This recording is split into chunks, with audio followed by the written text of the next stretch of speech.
한국이 러시아를 이겼습니다.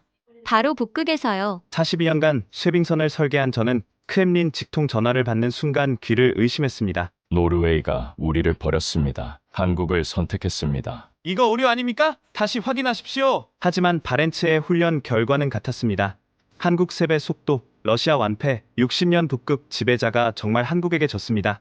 더 충격적인 건 그 다음이었습니다. 저는 그날 아침도 평소처럼 출근했습니다. 무르만스크 북극함대 본부 설계국. 제가 42년째 일하는 곳이죠. 창밖으로 보이는 땀 안에 얼어붙은 바다, 정박해 있는 거대한 쇄빙선들, 이 풍경을 보며 저는 항상 자부심을 느꼈습니다. 제 이름은 니콜라이 페트로프. 1983년 레닌그라드 조선대학을 졸업하고 곧바로 이곳에 배치되었습니다. 소련이 무너지고 러시아가 되었지만 북극에서 우리의 지배력은 변하지 않았죠. 오히려 더 강해졌습니다. 제가 설계한 쇄빙선들은 전설이 되었습니다. 야말 7만 5천 마력의 괴물, 시비리 60메가와트 원자로 2개를 품은 거인, 그리고 최신작 아르크티카 3m 얼음을 시속 이노트로 깨며 전진하는 북극의 황제. 오전 9시 정각 제 책상 위에 빨간 전화기가 울렸습니다. 이 전화는 특별합니다. 크렘린 직통이죠. 42년 동안 이 전화가 울린 건 5번뿐이었습니다. 니콜라이 페트로비치, 세르게이 쿠즈네초프 북극함대 사령관의 목소리였습니다. 평소와 달리 떨리는 목소리였죠. 네, 사령관 동지, 지금 즉시 모스크바로 와야 하오. 헬기를 보냈소. 무슨 일입니까? 침묵이 흘렀습니다. 그리고 그가 말했죠. 노르웨이가 배신했소. 우리가 아니라 한국을 선택했다오. 저는 잠시 그 말을 이해할 수 없었습니다. 노르웨이 스발바르 연구기지 프로젝트는 우리가 따놓은 밥이었습니다. 15억 달러 규모의 차세대 쇄빙 연구선 건조 사업. 노르웨이는 항상 우리 쇄빙선을 사용했고 이번에도 당연히 우리가 수주할 거라 확신했죠. 한국이라뇨? 하나오션 말입니까? 그렇소. 어제 오슬로에서 계약서에 서명했다오. 저는 웃음이 나왔습니다. 말도 안 되는 소리였으니까요. 사령관 동지, 한국은 쇄빙선이 아라오노 하나뿐입니다. 그것도 겨우 7,000톤짜리 연구선이죠. 우리 아르크티카는 33,000톤입니다. 어떻게 그들이... 니콜라이 사령관이 제 말을 끊었습니다. 한국이 제시한 스펙을 봤소. 1.5m 두께, 얼음을 시속 5노트로 연속 파쇄. 연료 효율은 우리보다 40% 높고 건조 기간은 4년. 우리는 보통 7년 걸리지 않소? 저는 전화기를 꽉 쥐었습니다. 불가능한 수치였습니다. 조작된 정보일 겁니다. 한국이 그런 기술을 가지고 있을 리 없습니다. 그렇게 생각하고 싶지만 노르웨이 북극위원회가 직접 검증했다오. 라르스 안데르센 의장이 서명했소. 라르스 안데르센, 그를 저도 잘 압니다. 30년간 북극을 연구한 노르웨이 최고 전문가죠. 그가 거짓 데이터에 서명할 리 없습니다. 헬기가 도착했습니다. 모스크바까지 4시간. 그동안 저는 계속 생각했습니다. 어떻게 이런 일이 가능한가? 우리가 뭘 놓친 것인가? 모스크바 국방부 지하 회의실, 이미 20명 정도가 모여 있었습니다. 북극 전략을 담당하는 핵심 인사들이었죠. 모두의 표정이 어두웠습니다. 크린의 하나오션의 쇄빙선 설계도가 떴습니다. 제가 처음 보는 방식이었습니다. 선체 구조, 쇄빙날의 각도, 엔진 배치, 모든 게 우리와 달랐습니다. 이게 가능한가? 니콜라이 국방부 차관이 물었습니다. 저는 설계도를 자세히 들여다봤습니다. 그리고 인정할 수밖에 없었죠. 이론적으로는 가능합니다. 하지만 실제로 만들려면 우리가 모르는 기술이 있어야 합니다. 그때 정보국 대령이 일어났습니다. 한 달 전 그린란드에서 있었던 일을 아십니까? 덴마크 연구팀 73명이 빙산에 고립되었을 때 우리 쇄빙선 로모노소프가 구조 작전에 실패했습니다. 얼음이 너무 두꺼웠죠. 그런데 한국 아라오노가 나타나서 불가능해 보이는 루트를 개척했고 전원을 구조했습니다. 저는 그 소식을 들었던 기억이 났습니다. 그때는 운이 좋았다고 생각했죠. 그게 운이 아니었다는 말입니까? 네, 우리가 입수한 영상입니다. 화면이 바뀌었습니다. 아라오노가 얼음을 깨며 전진하는 모습이었습니다. 하지만 뭔가 이상했죠. 움직임이 달랐습니다. 단순히 밀어붙이는 게 아니라 마치 얼음의 약점을 정확히 알고 있는 것처럼 효율적으로 움직였습니다. 저들이 개발한 신기술입니다. 인공지능을 이용한 최적 경로 탐색 시스템이라고 합니다. 저는 주먹을 쥐었습니다. 42년 동안 저는 쇄빙선 설계의 정점에 있다고 믿었습니다.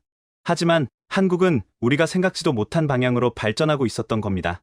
회의가 끝나고 사령관이 저를 따로 불렀습니다. 니콜라이, 다음 달 바렌츠에서 국제합동훈련이 있소. 한국도 참가한다오. 그들의 신형 쇄빙선을 직접 볼 기회요.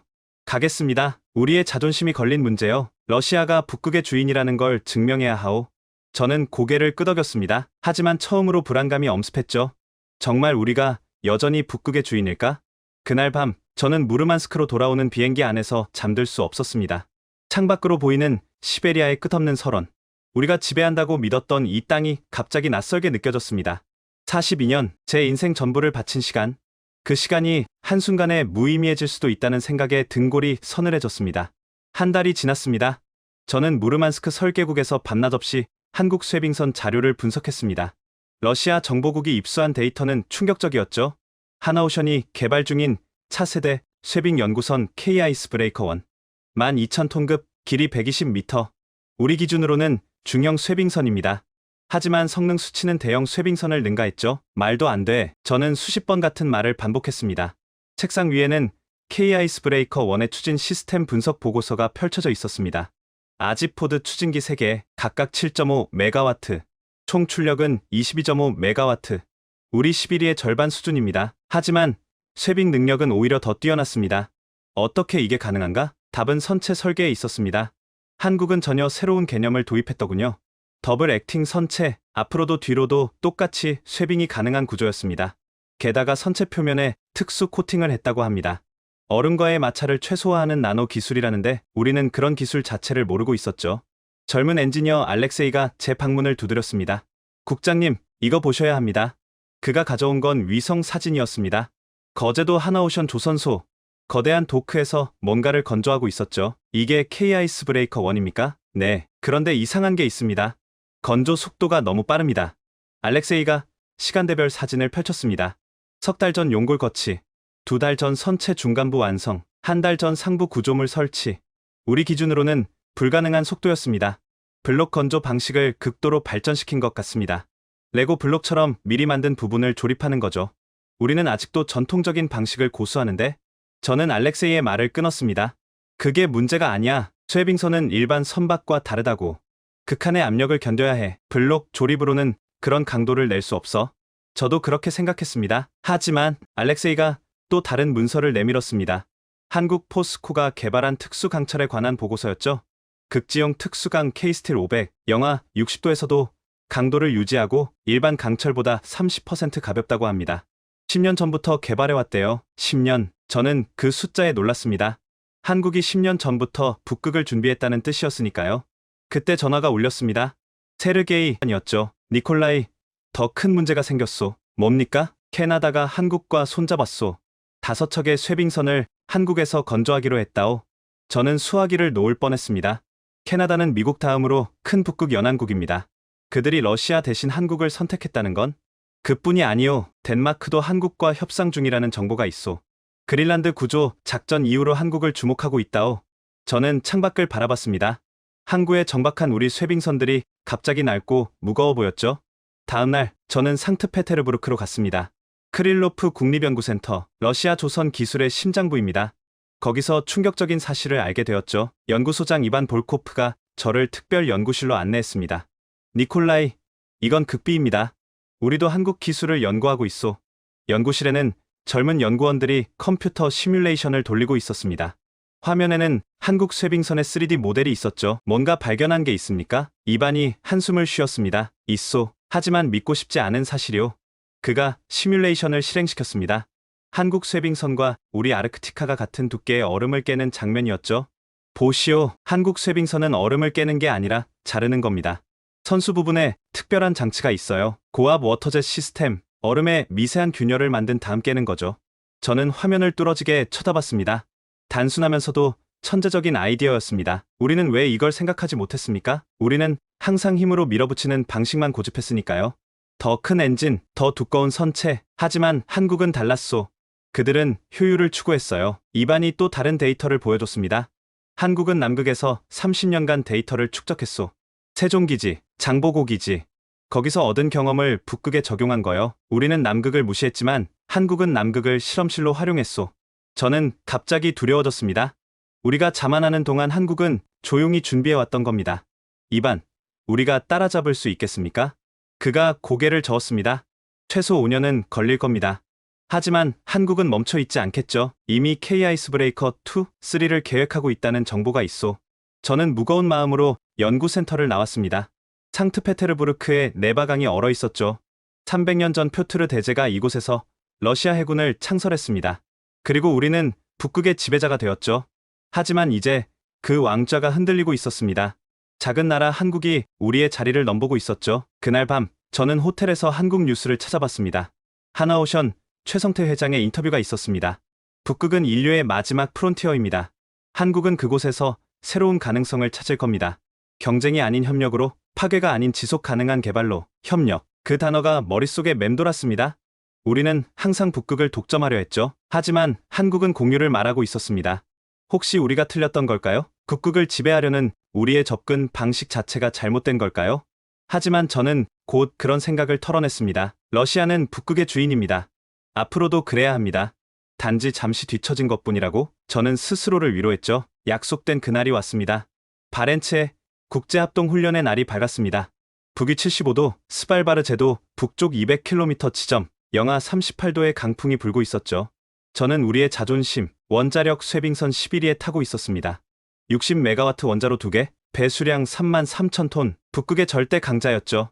출항 전날 밤 11위의 장교 식당에서는 자신감이 넘쳤습니다. 내일이 기다려집니다. 부함장 블라디미르 크루글로프가 보드카 잔을 들며 말했습니다. 한국 장난감이 우리 11위 앞에서 어떤 꼴을 보일지? 젊은 항해사 파벨이 웃었습니다. 인터넷에서 봤는데 한국 쇄빙선은 우리 11위의 3분의 1 크기래요. 어떻게 비교가 되겠습니까? 저는 아무 말도 하지 않았습니다. 하지만 불안감이 엄습했죠. 폴란드 시연의 데이터를 봤으니까요. 저기 보입니다. 다음날 아침 갑판 위에 수병이 외쳤습니다. 수평선 너머로 선박들이 나타나기 시작했죠. 미국 해양경비대 폴라스타, 캐나다 루이 S 생로랑, 핀란드 폴라리스. 그리고 저게 한국 쇄빙선입니까? 11위의 함장 막심 그리고로프가 쌍안경을 내려놓으며 물었습니다. 흰색 선체의 태극 마크, K 아이스브레이커 1이었습니다. 실물로 보니 예상보다 작았죠. 우리 11위의 3분의 1 크기였습니다. 저런 장난감이 우리를 이겼다고요? 그리고로프 함장이 비웃었습니다. 저도 안심이 되었죠. 실제로 보니 별것 아닌 것 같았습니다. 하지만 자세히 보니 뭔가 달랐습니다. 선체 라인이 유선형이었고 표면이 거울처럼 매끈했죠. 무엇보다 선수 부분의 각도가 독특했습니다. 기존 쇄빙선과는 완전히 다른 설계였죠. 훈련, 지휘관이 무선으로 브리핑을 시작했습니다. 노르웨이 해군 준장이었죠. 오늘 훈련은 실전을 가정합니다. 2m 두께 단연빙을 통과하여 가상의 조난선을 구조하는 시나리오입니다. 각국은 최선을 다해주시기 바랍니다. 훈련 구역에는 거대한 빙판이 펼쳐져 있었습니다. 위성 측정 결과 평균 두께 2.3m. 일반 쇄빙선으로는 불가능한 두께였죠. 우리가 먼저 갑시다. 그리고 로프 함장이 명령했습니다. 11위가 천천히 전진하기 시작했죠. 함교에는 긴장감이 흘렀습니다. 저는 레이더 화면을 주시하며 다른 나라 쇄빙선들의 움직임을 관찰했습니다. 미국, 캐나다, 핀란드 선박들은 대기 중이었죠. 모두가 러시아의 시범을 지켜보고 있었습니다. 전속 전진, 쿠르릉, 쿠르릉. 거대한 원자로가 굉음을 내며 75,000 마력을 뿜어냈습니다. 11위의 뱃머리가 얼음에 올라탔죠. 그리고 자체 중량으로 얼음을 부수기 시작했습니다. 콰직, 콰직. 2m 두께의 얼음이 깨지면서 거대한 얼음 조각들이 옆으로 밀려났습니다. 장관이었죠. 이게 러시아의 힘이었습니다. 11위 함교에는 자부심이 가득했습니다. 역시 11위입니다. 파벨이 환호했습니다. 이 정도 얼음은 아침 식사 전 운동이죠. 30분 동안 500m를 전진했습니다. 시속 1노트, 2m 얼음치고는 나쁘지 않은 속도였죠. 보셨습니까? 이게 진짜 쇄빙선입니다. 그리고 로프 함장이 자랑스럽게 말했습니다. 다음은 미국 폴라스타의 차례였습니다. 붉은 선체의 폴라스타가 전진하기 시작했죠. 디젤 엔진의 굉음이 바다를 울렸습니다. 하지만 300m를 가는데 35분이 걸렸습니다. 우리보다 느렸죠. 보십시오. 미국도 우리를 못 따라옵니다. 크루글로프 부함장이 득이양양했습니다. 캐나다 루이 생로랑은 더 고전했습니다. 400m를 40분, 중간에 후진했다가 다시 돌진하는 램밍 방식을 써야 했죠. 핀란드 폴라리스는 의외로 선전했습니다. 450m를 32분, 하지만 여전히 우리보다는 못했죠. 이제 한국 차례군요. 저는 쌍안경을 들었습니다. K 아이스브레이커 1이 천천히 빙판에 접근하고 있었죠. 그런데 이상한 일이 일어났습니다. 배가 갑자기 180도 회전했습니다. 뭐 하는 거지? 함교의 모든 사람이 의아해했습니다. 선미부터 얼음에 접근하기 시작했습니다. 역방향 쇄빙. 저도 이론적으로만 알던 방식이었죠. 겁먹었나 봅니다. 정면으로는 못 뚫으니까 거꾸로 하는 거죠. 파벨이 비웃었습니다. 하지만 저는 알았습니다. 더블 액팅 선체, 앞뒤 모두 쇄빙이 가능한 설계였죠. 그때였습니다. K-아이스브레이커 1의 선미에서 물줄기가 뿜어져 나왔습니다. 고압 워터젯이었죠. 얼음 표면에 십자 모양의 선이 그어졌습니다. 저게 뭐야? 크루글로프가 놀랐습니다. 그리고 배가 후진하기 시작했습니다. 콱콱콱콱 믿을 수 없는 일이 일어났습니다. 2m 얼음이 마치 두부처럼 잘려나갔죠. 깨끗하게, 정확하게, 러시아 방식처럼 얼음을 부수는 게 아니라 칼로 자르듯 깔끔하게 절단했습니다. 함교가 조용해졌습니다. 자신만만하던 분위기가 싸늘하게 식었죠. 속도를 측정해. 제가 소리쳤습니다. 시속 3노트입니다. 아니, 3.5 노트. 우리보다 3배 빠른 속도였습니다. 게다가 소음도 훨씬 적었죠. 11위가 괴물처럼 으르렁거렸다면 K-아이스브레이커 1은 조용히 얼음을 잘라내고 있었습니다. 이건 불가능해. 그리고 로프 함장의 얼굴이 창백해졌습니다. 10분이 지났습니다. K-아이스브레이커 1은 벌써 100m를 돌파했죠. 우리가 30분 걸린 거리를 3분의 1 시간에? 저건 속임수야. 얼음이 약한 곳을 미리 알고 있었을 거야. 파벨이 억지를 부렸습니다. 하지만 진짜 충격은 그 다음이었습니다. K-아이스브레이커 1이 다시 180도 회전했습니다. 이번엔 정방향으로 전진하기 시작했죠. 방금 잘라놓은 얼음 틈새를 따라 빠르게 나아갔습니다. 그때 한국 쇄빙선에서 무언가 날아올랐습니다. 드론이다. 열대의 드론이 편대를 이루어 날아올랐습니다. 각기 다른 고도로 흩어지더니 얼음 위를 스캔하기 시작했죠. 저는 망원경으로 드론을 자세히 봤습니다.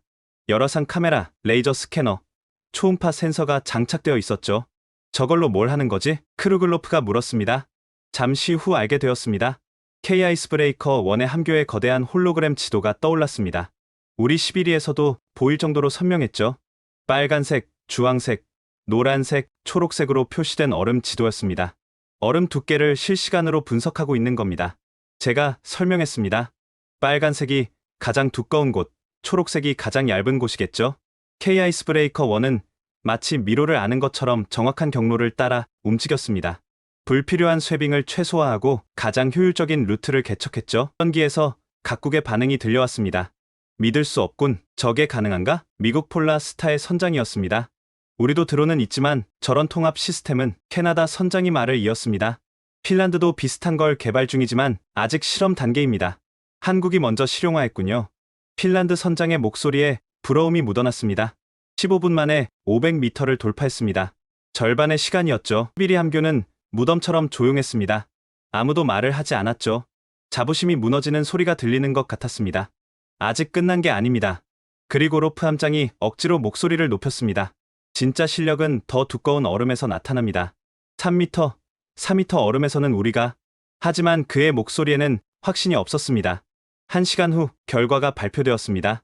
1위 대한민국 2.3km 돌파, 2위 러시아 0.8km, 3위 핀란드 0.65km, 4위 캐나다 0.6km, 5위 미국 0.55km. 저는 귀를 의심했습니다. 우리가 3배 차이로 졌다고요? 그것도 우리보다 3분의 1 크기인 배에게? 무전기로 노르웨이 준장이 말했습니다. 모든 참가국 수고하셨습니다. 특히 한국팀의 혁신적인 기술에 찬사를 보냅니다. 그때 한국 쇄빙선에서 무전이 왔습니다. 11위, 여기는 K-아이스브레이커 1입니다. 훌륭한 시범 감사합니다. 러시아의 전통적 쇄빙 기술에서 많이 배웠습니다. 정중한 인사였지만 승자의 여유가 느껴졌죠. 저는 갑판으로 나갔습니다. 차가운 북극 바람이 얼굴을 때렸습니다. K-아이스브레이커 1이 유유히 항해하고 있었습니다. 작지만 강한 배, 마치 다윗이 골리앗을 이긴 것 같았죠. 훈련이 끝난 후 국제 합동 만찬이 있었습니다. 스발바르 롱이어르비엔의 호텔이었죠. 연회장 입구에서 각국 대표들이 모여 이야기하고 있었습니다. 저는 그들의 대화를 엿들었죠. 한국이 게임 체인저네요. 미국 메들린 프로스트 대령이 말했습니다. 우리도 한국과 협력을 논의 중입니다. 캐나다도 마찬가지입니다. 이미 쇄빙선 5척 건조 계약을 협상하고 있죠. 유럽연합도 움직이고 있습니다. 한국 기술 도입을 진지하게 검토 중이에요. 모두가 한국을 중심으로 이야기하고 있었습니다. 러시아는 소외되고 있었죠. 저는 한국팀을 찾았습니다. K-아이스브레이커 1의 선장이 한국인이 아니라 노르웨이인이라는 게 의외였죠. 하지만 기술 책임자는 한국인이었습니다. 강혜진이라는 이름이었죠. 어떻게 그런 성능이 가능합니까?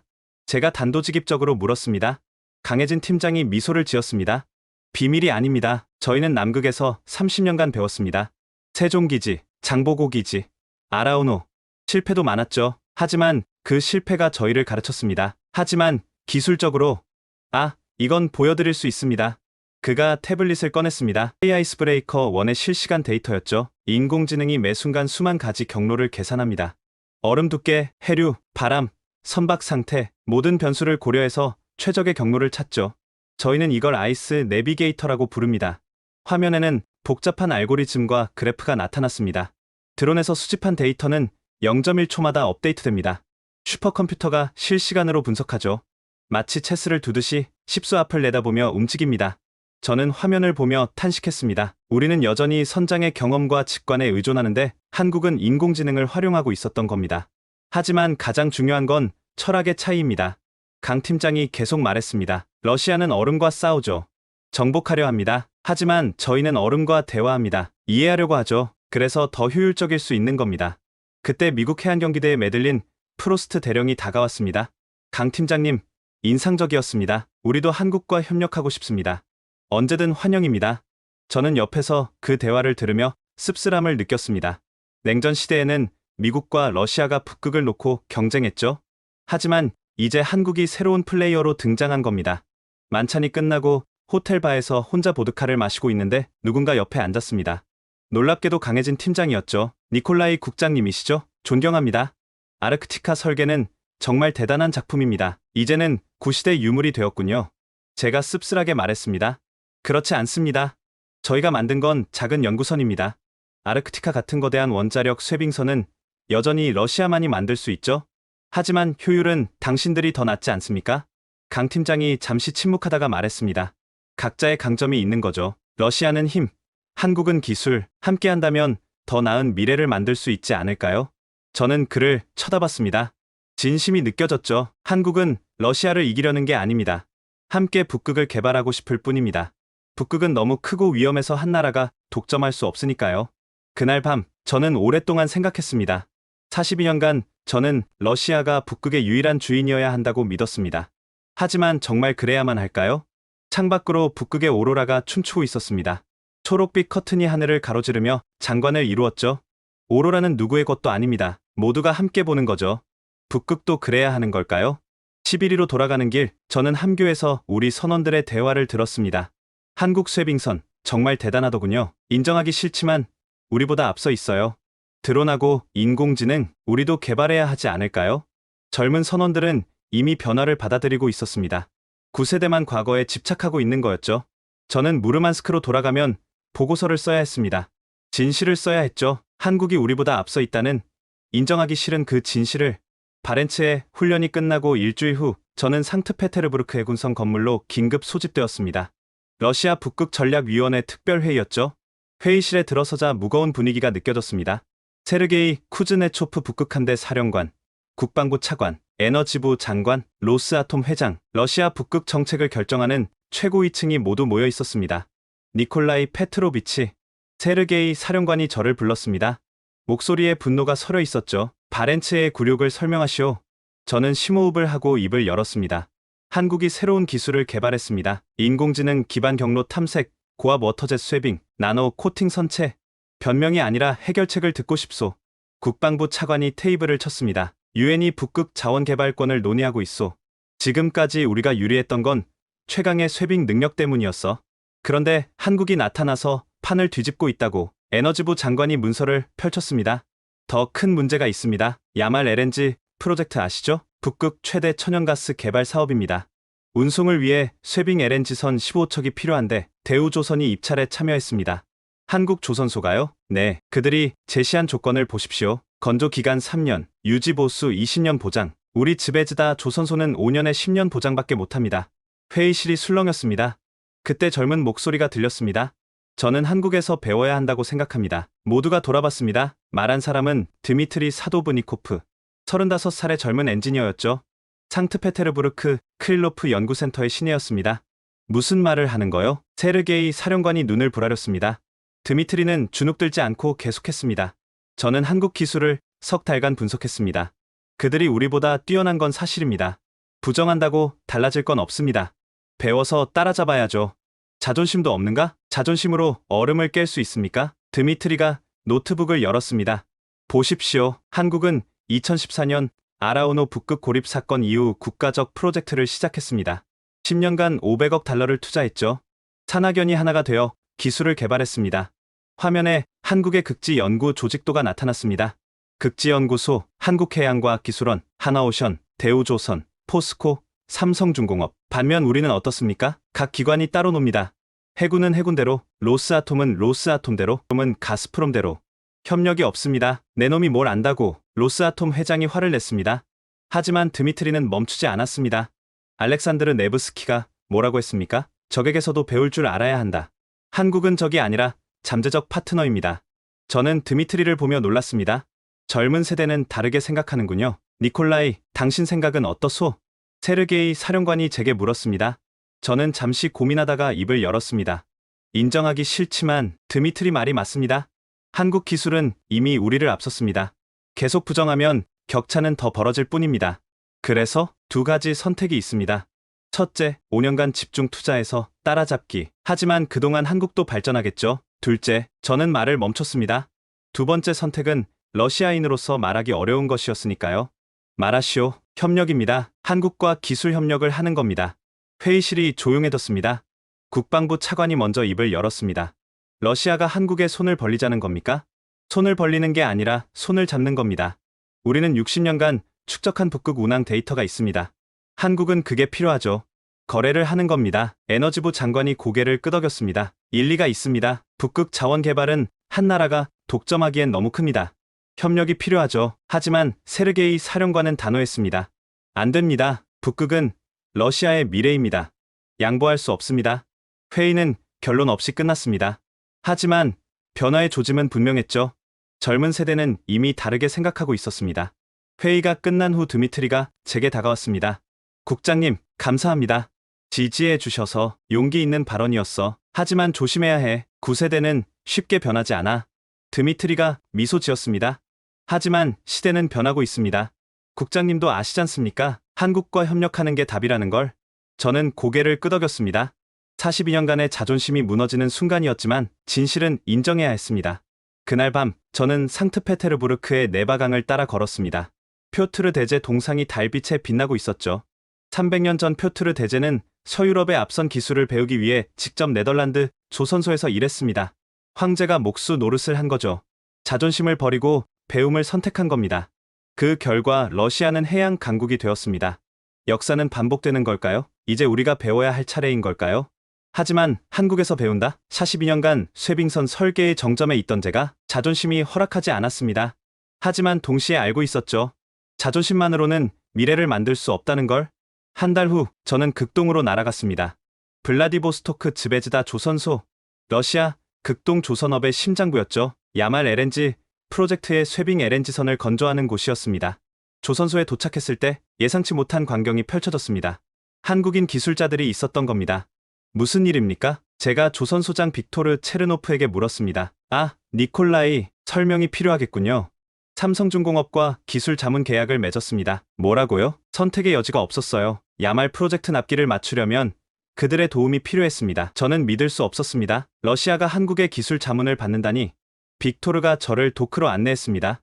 거대한 LNG선이 건조 중이었죠. 크틱 LNG 운반선, 17만 톤급 거대한 배였습니다. 보십시오. 한국 기술자들이 가져온 모듈 공법입니다. 선체가 블록 단위로 조립되고 있었습니다. 각 블록은 이미 배관과 전선까지 설치된 상태였죠. 공기가 40% 단축됐습니다. 비용도 30% 절감됐고요. 그때 한국인 기술자 한 명이 다가왔습니다. 놀랍게도 제가 아는 얼굴이었죠. 니콜라이 국장님? 당신은 김태섭? 20년 전 무르만스크에 연수 왔던 한국 엔지니어였습니다.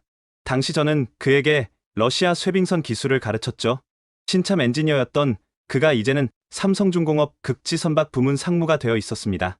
오랜만입니다. 스승님, 김태섭이 러시아어로 인사했습니다. 20년 전처럼 정중했죠. 여기서 뭘 하고 있습니까? 러시아 조선소를 돕고 있습니다. 스승님께 배운 것을 되돌려드리는 거죠. 아이러니했습니다. 제자가 스승을 가르치러 온 격이었으니까요. 김태섭이 저를 사무실로 안내했습니다. 차 한잔 하시죠. 20년 전처럼요. 우리는 마주 앉았습니다. 20년 전 무르만스크의 제 사무실에서처럼. 니콜라이 국장님, 저는 아직도 그때를 기억합니다. 국장님이 말씀하셨죠. 쇠빙선은 단순한 배가 아니다. 인류의 새로운 영토를 여는 열쇠다라고. 저는 고개를 끄덕였습니다. 그 말씀이 제 인생을 바꿨습니다. 한국으로 돌아가서 극지 전문가가 되기로 결심했죠.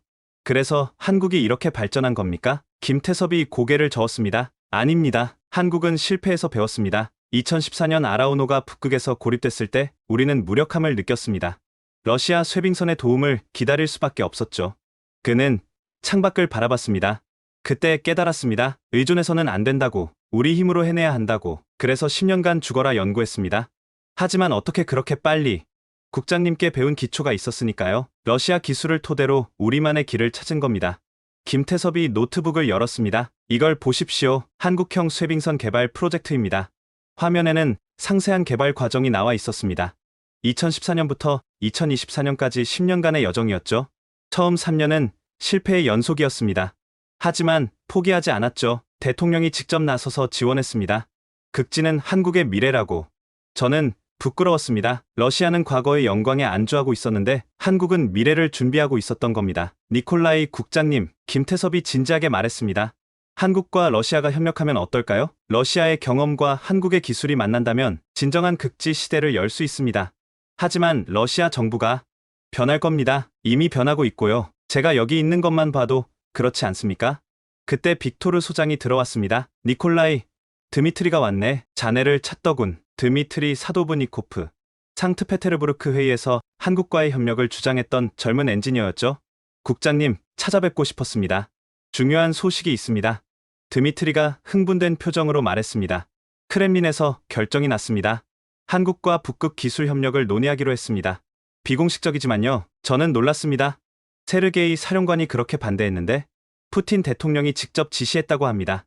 북극 개발은 대립이 아닌 협력으로 가야 한다고. 김태섭이 미소 지었습니다. 좋은 소식이네요. 한국 정부도 환영할 겁니다. 그날 저녁 우리는 블라디보스토크 항구가 보이는 레스토랑에서 저녁을 먹었습니다. 러시아인과 한국인이 한 테이블에 앉아 미래를 논의했죠. 20년 전 스승과 제자였는데 이제는 동료가 되었네요. 김태섭이 보드카 잔을 들었습니다. 아직 제가 배울 게 많습니다. 제가 겸손하게 말했습니다. 하지만 진심이었죠. 드미트리가 말했습니다. 국장님, 한국 거제도에 가보셨습니까? 아니, 기회가 없었어. 보십시오. 하나오션 조선소를요. 그곳에서 미래를 볼 수 있을 겁니다. 김태섭이 덧붙였습니다. 제가 주선해드리겠습니다. 강혜진 팀장을 만나보세요. 이 아이스 브레이커를 설계한 천재입니다. 저는 망설였습니다. 러시아 쇄빙선 설계국장이 한국 조선소를 방문한다. 하지만 호기심이 자존심을 이겼습니다. 좋습니다. 가보겠습니다. 그날 밤 블라디보스토크의 불빛이 바다에 반사되어 반짝였습니다. 태평양 너머 한국이 있었죠. 42년 전 저는 소련 해군 장교로서 이 항구에 처음 왔었습니다. 그때 한국은 작고 가난한 나라였죠. 하지만 이제는 달랐습니다.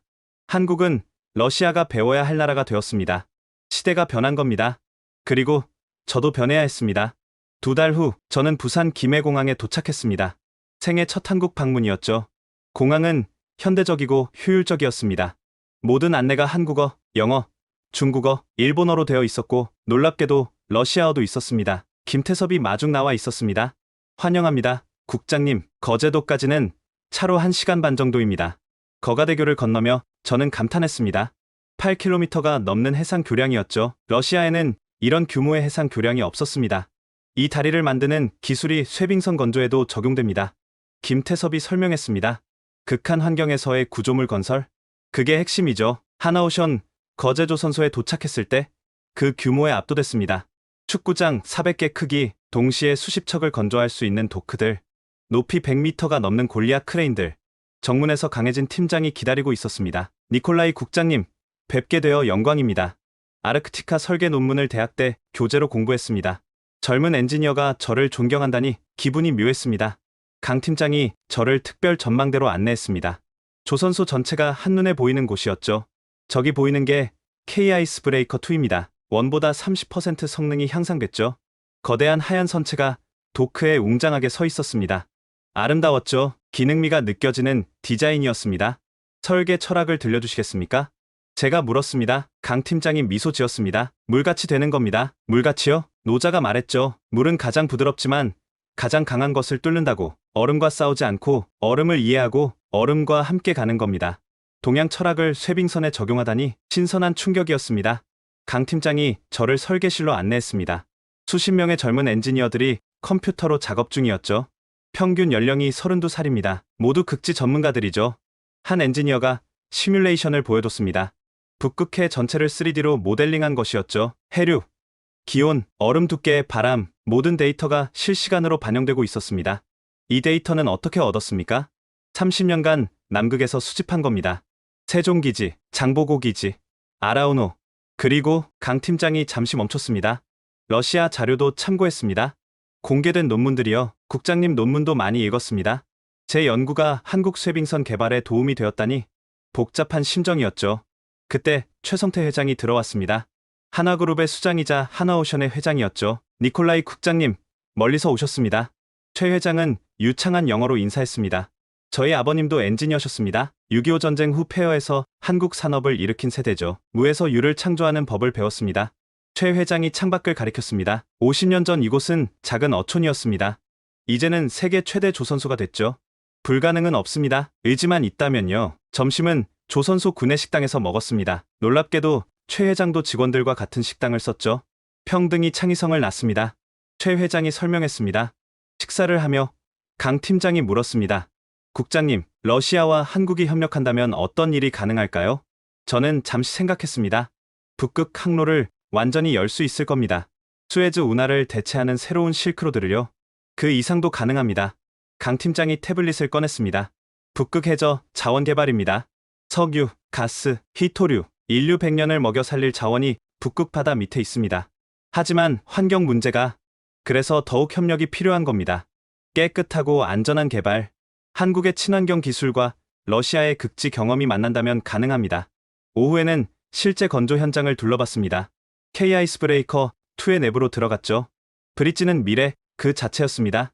360도 파노라마 스크린, 홀로그램 해도, 인공지능 항해 시스템, 이게 아이스 내비게이터입니다.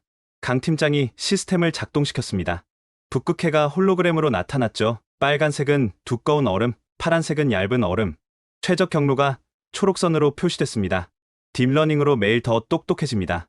실수에서 배우고 성공을 기억하고 엔진룸도 인상적이었습니다. 하이브리드 시스템이었죠. 디젤과 전기를 상황에 따라 전환합니다. 얼음이 없을 때는 전기로, 쇄빙할 때는 디젤로. 연료를 40% 절약합니다.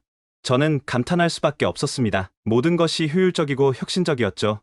견학이 끝난 후 강 팀장이 작은 기념품을 건넸습니다. 아이스 브레이커의 모형이었죠. 국장님의 아르크티카가 저희에게 영감을 줬습니다. 이제 저희가 국장님께 영감을 드릴 수 있기를 바랍니다. 저는 그 모형을 받아들며 말했습니다. 강 팀장님, 솔직히 말씀드릴게요. 한국이 이렇게 앞서 있을 줄 몰랐습니다. 제 자존심이 많이 상했죠. 그러실 필요 없습니다. 저희도 국장님처럼 42년 경험이 있었다면 다르게 접근했을 겁니다. 저희는 경험이 없었기에 새로운 길을 찾아야 했습니다. 하지만 결과적으로 더 나은 길을 찾았지 않습니까? 강 팀장이 고개를 저었습니다.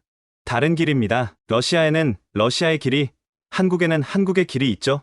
함께 간다면 더 좋은 길을 만들 수 있을 겁니다. 그날 저녁, 저는 부산의 호텔에서 혼자 생각에 잠겼습니다. 창밖으로 부산항의 불빛이 보였죠. 컨테이너선들이 쉴 새 없이 드나들고 있었습니다. 42년 전 저는 소련이 세계 최강국이라고 믿었습니다. 쇄빙선 기술에서만큼은 절대적이라고 확신했죠. 하지만 세상은 변했습니다. 작은 나라 한국이 거대한 러시아를 뛰어넘었습니다. 자존심이 상합니까? 네, 상합니다. 하지만 동시에 희망도 보입니다. 한국이 해냈다면 러시아도 다시 일어설 수 있습니다. 그리고 함께한다면 진정한 북극 시대를 열 수 있을 겁니다. 다음날 아침, 저는 강혜진 팀장에게 전화했습니다. 강 팀장님, 제안이 있습니다. 말씀하세요. 러시아 젊은 엔지니어들을 한국으로 연수 보내고 싶습니다. 20년 전 김태섭처럼요. 환영합니다. 저희도 러시아에서 배우고 싶습니다. 60년 북극 경험은 돈으로 살 수 없는 자산이니까요. 그럼 시작해봅시다. 작은 걸음이지만 미래를 향한 걸음을. 전화를 끊고 저는 K-아이스 브레이커 모형을 다시 봤습니다. 작지만 강한 배, 한국 그 자체였죠. 거제도에서 돌아온 지 석 달 후 저는 특별한 임무를 받았습니다. 북극점 국제과학기지에 보급품을 운송하는 작전이었죠. 러시아 원자력 쇄빙선 야말이 주도하고 각국 쇄빙선이 지원하는 연합작전이었습니다. 무르만스크 항구 야말에 승선하기 전 저는 참가 선박 명단을 확인했습니다. 미국 폴라스타, 캐나다 루이 생로랑, 그리고 한국 아라온2. 저는 놀랐습니다. 아라온의 후속선이 벌써 건조됐다는 말입니까? 네, 작년에 진수했습니다. 야말의 선장 아나톨리 소콜로프가 설명했습니다. 15,000톤급 아라온보다 2배 큽니다. K-아이스 브레이커의 기술이 적용됐다고 들었습니다. 출항 이틀째 북위 85도 지점에서 각국 쇄빙선이 합류했습니다. 아라온2가 수평선에 나타났을 때 저는 숨이 멎는 듯했죠. 유선형의 아름다운 선체, 깔끔한 디자인. 10년 전 투박했던 아라온과는 차원이 달랐습니다. 아라온2, 여기는 야말, 환영합니다. 야말, 여기는 아라온2, 함께하게 되어 영광입니다. 무선 통신에서 들려온 목소리가 익숙했습니다. 설마, 박도윤 선장입니다. 니콜라이 국장님 계신가요? 박도윤, 전 세종기지 월동대장. 강혜진 팀장이 말했던 그 전설적인 극지 전문가였습니다. 북극점까지 500km, 본격적인 쇄빙이 시작됐습니다. 3m가 넘는 단연빙이 앞을 가로막았죠. 야말이 선두에 섰습니다. 75,000마력의 괴력으로 얼음을 부수며 전진했죠. 하지만 속도는 시속 2노트. 더디고 힘겨웠습니다. 그때 박도윤 선장이 무선으로 제안했습니다. 야말, 제가 옆에서 보조하겠습니다. 투트랙 쇄빙법을 써보죠. 투트랙 쇄빙법, 이론으로만 알던 방식이었습니다. 두 쇄빙선이 나란히 가며 더 넓은 수로를 만드는 거죠. 시도해봅시다. 아라온2가 야말 옆으로 왔습니다. 두 배가 완벽한 간격을 유지하며 전진했죠. 놀라운 일이 일어났습니다. 쇄빙 속도가 2배로 빨라진 겁니다. 아라온2의 인공지능이 야말의 움직임을 실시간으로 분석하고 최적의 보조, 경로를 계산한 덕분이었죠. 훌륭합니다. 아라온2, 아나톨리 선장이 감탄했습니다. 사흘째 북극점까지 100km 지점에서 위기가 닥쳤습니다. 거대한 압력능선이 나타난 거죠. 10m 높이로 솟은 얼음 산맥이었습니다. 우회해야 합니다. 미국 폴라 스타의 선장이 말했습니다. 시간이 너무 걸립니다. 보급품이 긴급합니다. 캐나다 선장이 반대했습니다. 그때 박도윤 선장이 나섰습니다. 제가 정찰하겠습니다. 아라온2에서 드론 편대가 날아올랐습니다. 10대의 드론이 압력능선을 스캔하기 시작했죠. 30분 후 박 선장이 브리핑을 했습니다.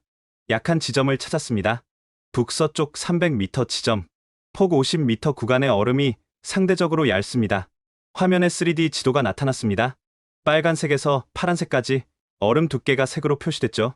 하지만 그래도 5m가 넘습니다. 야말과 아라온2가 함께라면 가능합니다.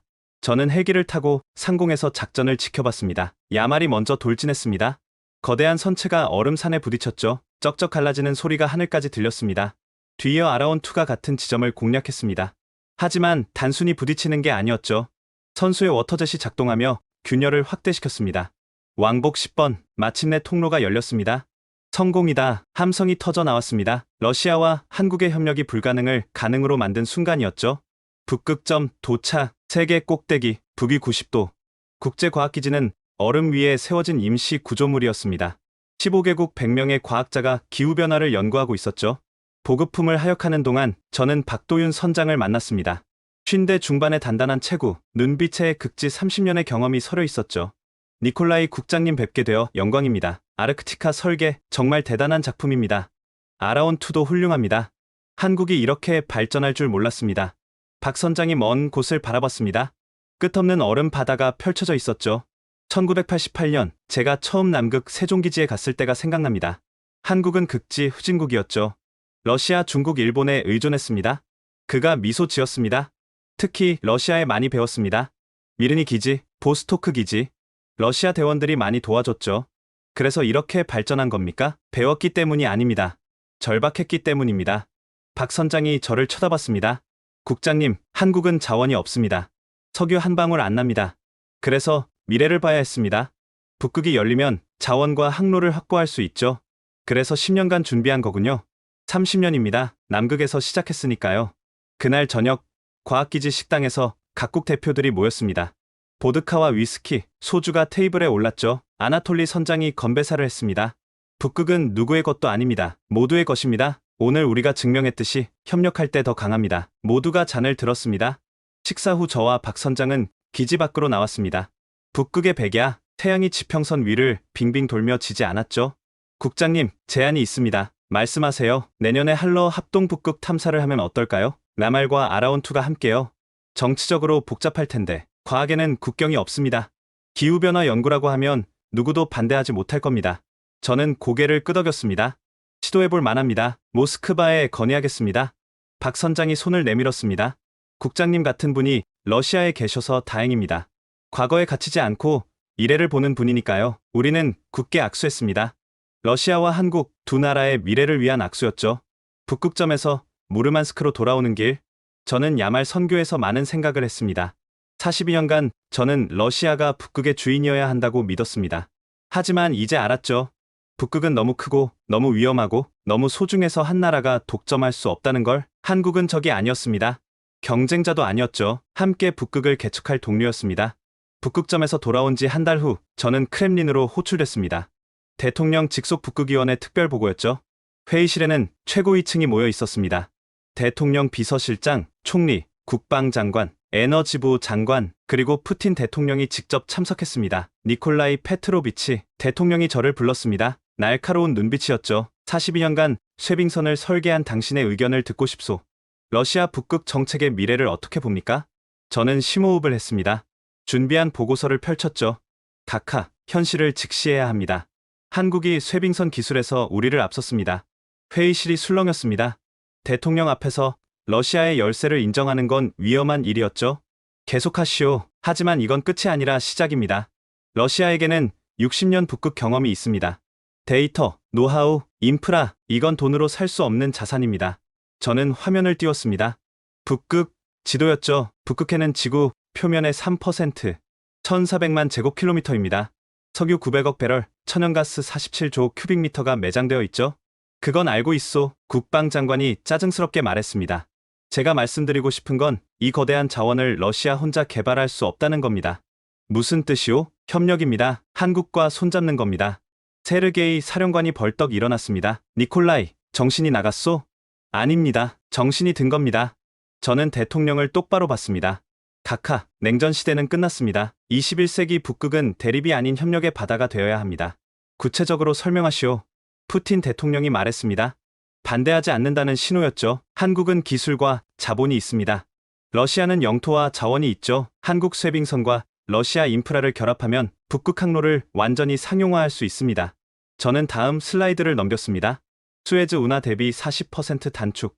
연간 물류비 1조 달러 절감. 러시아는 통행료만으로 연 1000억 달러를 벌 수 있습니다. 총리가 관심을 보였습니다. 하지만 미국이 가만히 있겠소? 미국도 한국과 협력하고 있습니다. 이미 판은 바뀌었습니다. 우리가 선택할 건 한국과 함께 갈지, 혼자 갈지뿐입니다. 저는 마지막 슬라이드를 보여줬습니다. 북극점에서 찍은 사진이었죠. 야말과 아라운2가 나란히 있는 모습. 이것이 미래입니다. 러시아와 한국이 함께하는 북극. 긴 침묵이 흘렀습니다. 푸틴 대통령이 입을 열었습니다. 니콜라이, 당신이 상간 러시아를 위해 일한 건 압니다. 그런 당신이 한국과의 협력을 주장하는 이유가 뭡니까? 자존심 때문입니다. 각하. 자존심? 네, 진짜 자존심은 고집이 아니라 인정입니다. 한국이 더 나은 걸 인정하고 배우고 함께 가는 것. 그게 진정한 강대국의 자존심입니다. 대통령이 미소를 지었습니다. 차가운 미소였지만 동의한다는 뜻이었죠. 좋소. 비공식 접촉을 시작하시오. 하지만 조건이 있소. 말씀하십시오. 러시아가 주도권을 가져야 하오. 협력은 하되 종속은 안 됩니다. 당연합니다. 회의가 끝난 후 세르게이 사령관이 저를 불렀습니다. 니콜라이, 당신이 옳았소. 시대가 변했어. 42년 만에 그에게서 인정받은 기분이었습니다. 일주일 후 저는 비밀리에 서울을 방문했습니다. 한국해양수산부 장관과의 비공식 회동이었죠. 러시아가 협력을 제안한다니 놀랍습니다. 장관이 말했습니다. 시대가 변했습니다. 러시아도 변해야죠. 조건이 있겠죠? 물론입니다. 러시아 영해 통과 시 러시아 쇠빙선 의무 사용, 수익의 30% 배분, 기술 공유 검토하겠습니다. 하지만 한국도 조건이 있습니다. 말씀하세요. 환경보호 최우선, 국제법 준수, 모든 정보 투명 공개. 저는 고개를 끄덕였습니다. 합리적인 조건이었죠. 그날 저녁 강혜진 팀장과 박도윤 선장을 다시 만났습니다. 남산이 보이는 레스토랑이었죠. 국장님이 큰 결단을 하셨네요. 박 선장이 말했습니다. 쉽지 않았습니다. 42년 신념을 바꾸는 건 하지만 옳은 결정입니다. 강 팀장이 소주를 따르며 말했습니다. 러시아와 한국이 함께하면 진짜 북극 시대가 열릴 겁니다. 우리는 건배했습니다. 미래를 위한 건배였죠. 석 달 후 모스크바 크렘린, 러시아와 한국은 북극 기술협력 협정을 체결했습니다. 공식 발표였죠. 전 세계가 놀랐습니다. 냉전의 상징이던 러시아와 신흥 강국 한국의 협력. 새로운 시대의 시작이었습니다. 저는 조인식을 지켜보며 생각했습니다. 42년 전 저는 소련 엔지니어로 시작했습니다. 러시아가 영원히 북극을 지배할 거라 믿었죠. 하지만 세상은 변했고 저도 변했습니다. 한국이 가르쳐준 건 기술만이 아니었습니다.